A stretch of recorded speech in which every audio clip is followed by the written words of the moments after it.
Le 7e art, une fois encore à l'honneur, à cette 6e édition de la Semaine nationale du cinéma togolais.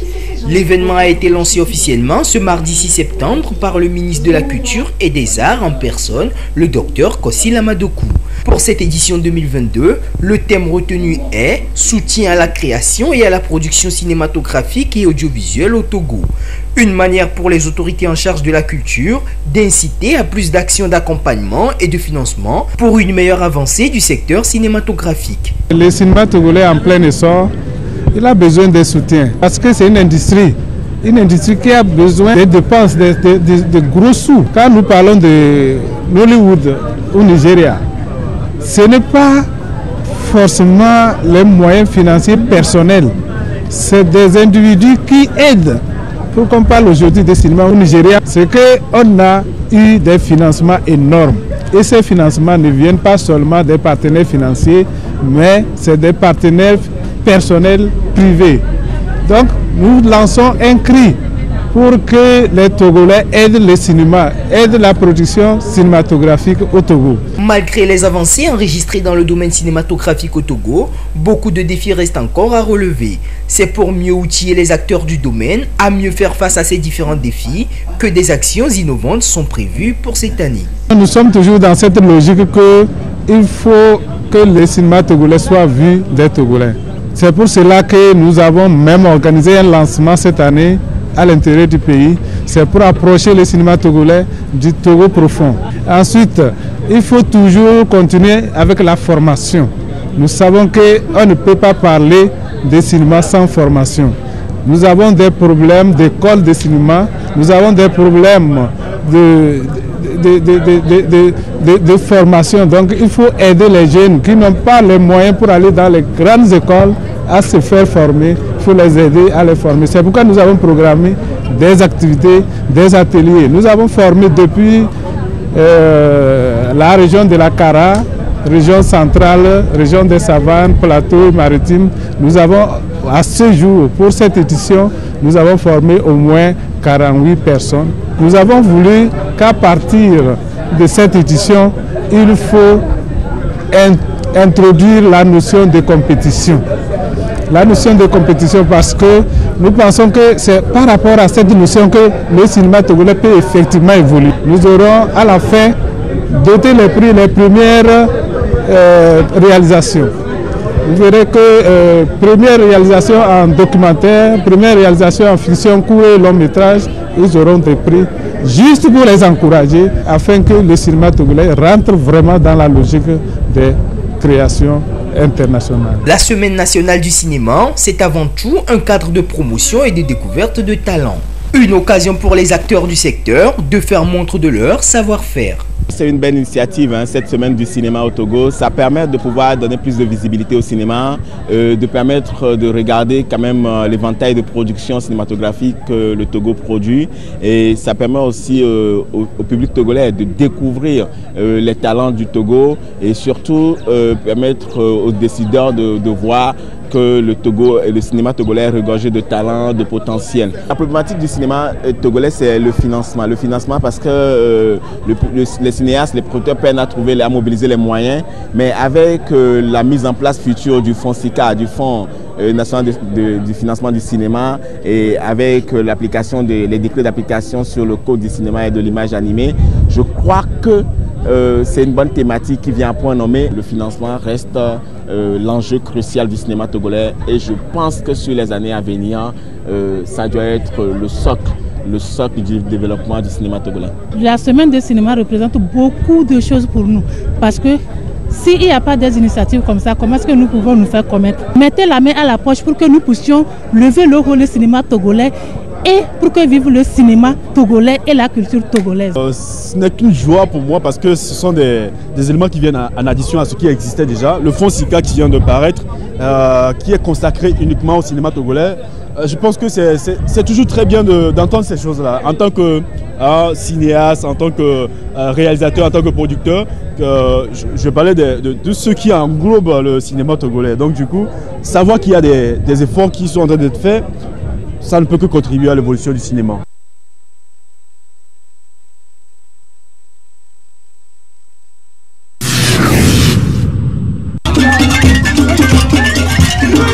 C'est un ouf de soulagement pour les populations des cantons de Massépoul, de Natchitipi et de Koutchéchou dans la préfecture de Guérenkouka en matière d'accès d'eau en eau potable. 3 forages d'une valeur estimée à 32 millions de francs CFA ont été offerts à ces 3 localités. Un geste du député Innocent Kagbara, président national du PDP, Parti démocratique panafricain, pour réduire non seulement les corvées d'eau des populations bénéficiaires, mais aussi les risques de maladies liées à la consommation d'eau impropre. L'eau, c'est la vie, donc il fallait apporter une solution à ce problème d'eau. Nous sommes venus pour réceptionner ces 3 forages avec notre partenaire qui est Direct Aid, qui nous a aidés à travers son financement à réaliser ces ouvrages. Et nous avons convié la population à bien prendre soin de ces ouvrages afin que ces ouvrages puissent durer. Les bénéficiaires n'ont pas manqué de témoigner toute leur reconnaissance aux donateurs pour son geste qui, un tant soit peu, vient mettre fin au périple quotidien auquel ils font face tous les jours pour s'approvisionner en eau. Présentement, je suis content de la pomme qu'on vient de m'offrir cette matinée. Il y a longtemps que j'avais demandé à l'honorable Innocent Kagbara que ma population souffre d'eau. Je lui dis grand merci, merci beaucoup pour le don. Aujourd'hui, j'ai vu que l'honorable Innocent Kagbara ne mâche pas ses mots. Il répond à tout ce qu'il dit, à ses promesses. Il avait demandé Nous remercions sincèrement l'honorable député M. Kagbara. Toute la population, moi, pour reconnaître que grâce à lui, nous avons eu une eau potable aujourd'hui et que nous n'allons plus tomber malades comme d'habitude on tombait malade à cause de ce forage-là. Le parti PDP de Innocent Kagbara investit dans le social. D'autres projets sont en cours pour le développement de ces différentes localités.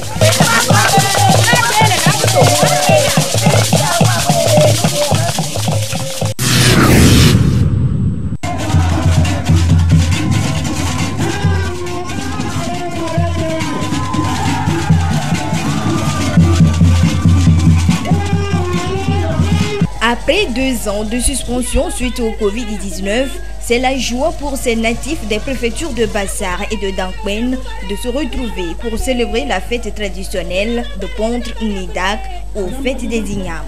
Parmi les invités de marque pour l'apothéose, Madame le Premier ministre Victoire Toméga Dogbe, entourée des membres du gouvernement, des députés à l'Assemblée nationale, des autorités administratives, militaires, religieuses et traditionnelles. De Contre Nidak célèbre l'identité culturelle du peuple Bassar et Konkomba. Occasion pour les natifs de remercier Dieu et les mânes des ancêtres pour l'abondance des récoltes. C'est également le moment de réfléchir sur les problèmes spécifiques qui freinent le développement de ces préfectures. La feuille de route gouvernementale 2020-2025 a permis de lancer le programme de développement de l'agropole, en l'occurrence l'agropole du Val-de-Cara, dont la commune de Bassar en sorte grand bénéficiaire avec plusieurs zones d'aménagement agricole et des centres de transformation agricole CDR en cours de réalisation. Malgré la crise planétaire qui a mis en mal la disponibilité des engrais agricoles, votre gouvernement Essence a su anticiper en mettant à la disposition de nos producteurs des engrais fortement subventionnés.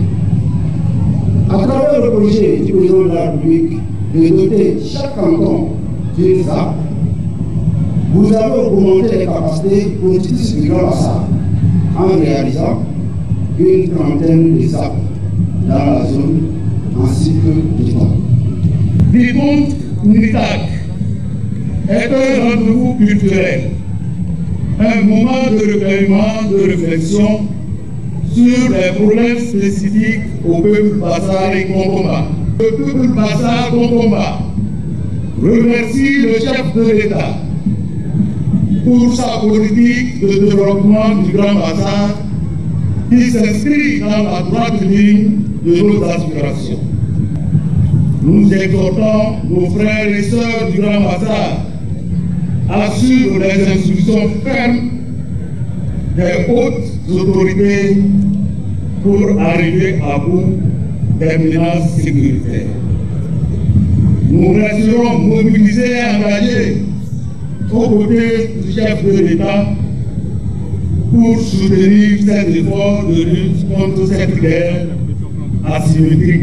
Notre comité, depuis le début de son mandat, a apporté des innovations pour la célébration de l'INAM.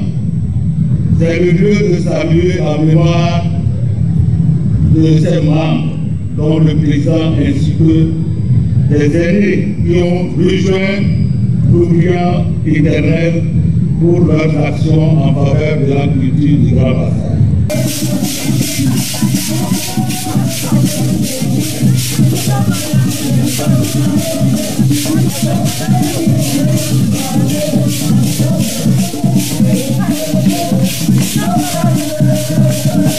Le thème de cette année 2022 est « De Pontre Nidak, facteur de cohésion socio-économique et du développement culturel ».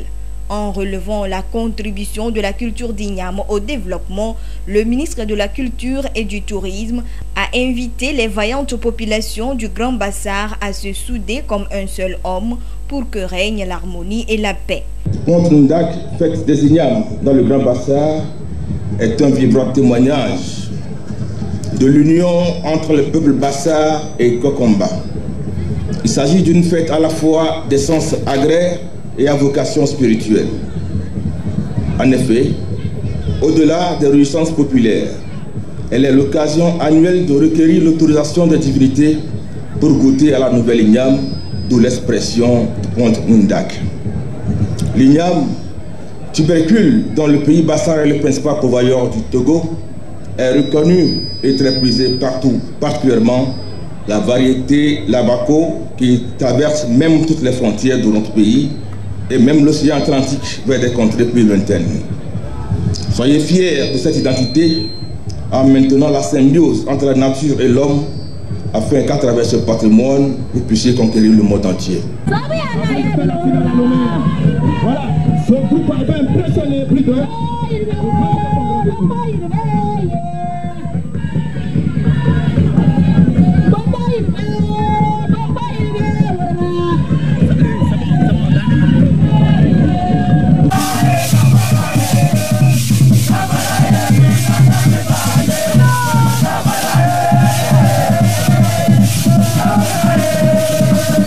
Un match du football a mis fin à cette célébration.